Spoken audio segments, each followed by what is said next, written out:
The air in the little village hall of Barnet Green, just outside London, carried the nervous buzz of anticipation.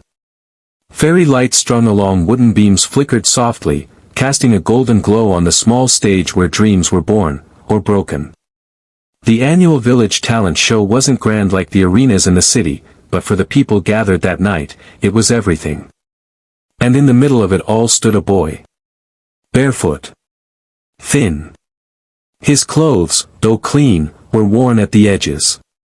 He looked out of place among the polished contestants with shiny shoes and confident smiles. His name was Mateo, a 13-year-old boy from the Philippines who had recently arrived in England with his mother, searching for a better life after a devastating typhoon back home swept away their house and livelihood. Mateo clutched a second-hand guitar, its wood chipped, its strings slightly rusted. He held it close, as if it were the only thing holding him together. And in truth, it was. That guitar had survived the storm, rescued from the wreckage by his late father. It was more than an instrument, it was a memory, a legacy, and a lifeline.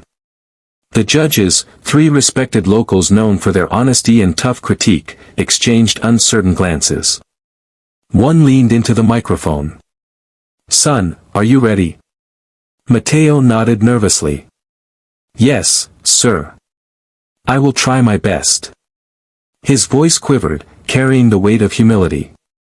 When the first notes of Hotel California echoed through the hall, the room fell silent. At first, the judges seemed surprised. Why this old American rock classic from a boy so young, so far from home? But then Mateo began to sing. His voice wasn't just music. It was a story. Each word carried raw emotion, as though the lyrics weren't just about a song, they were about him. About journeys, losses, and the strange beauty of hope even in the darkest places. The villagers leaned in. Mothers clutched their children's hands. Old men wiped the corners of their eyes. Something in Mateo's trembling but soulful delivery cut straight through to the heart. Halfway through, the guitar string snapped with a sharp twang. A collective gasp filled the hall. For a moment, it seemed the performance would collapse. The boy froze, staring at his broken lifeline. But then, something remarkable happened. One of the villagers, a retired guitarist who had brought his own instrument to accompany another act, stood and walked to the stage. Without a word, he handed Mateo his guitar. The boy's eyes widened, glistening. "Thank you, sir," he whispered. He strummed again, now with fuller sound, and continued singing. But this time, something shifted. No longer bound by fear, Mateo sang with everything inside him, with the grief of losing his father, the memory of a storm tearing apart his home, and the fierce hope that maybe, just maybe, the world could still be kind. By the time he reached the final verse, tears streamed down the faces of the judges. Their stern expressions softened into awe. The youngest judge, barely able to hold back sobs, reached forward and smashed the golden buzzer. Confetti rained down, gold, shimmering, swirling in the warm air of the village hall. The crowd erupted, clapping, shouting, whistling, some even standing on chairs. Mateo stood frozen, clutching the borrowed guitar, overwhelmed. It was more than applause. It was acceptance. It was the universe whispering, "You belong. You matter." The head judge took the microphone, voice trembling.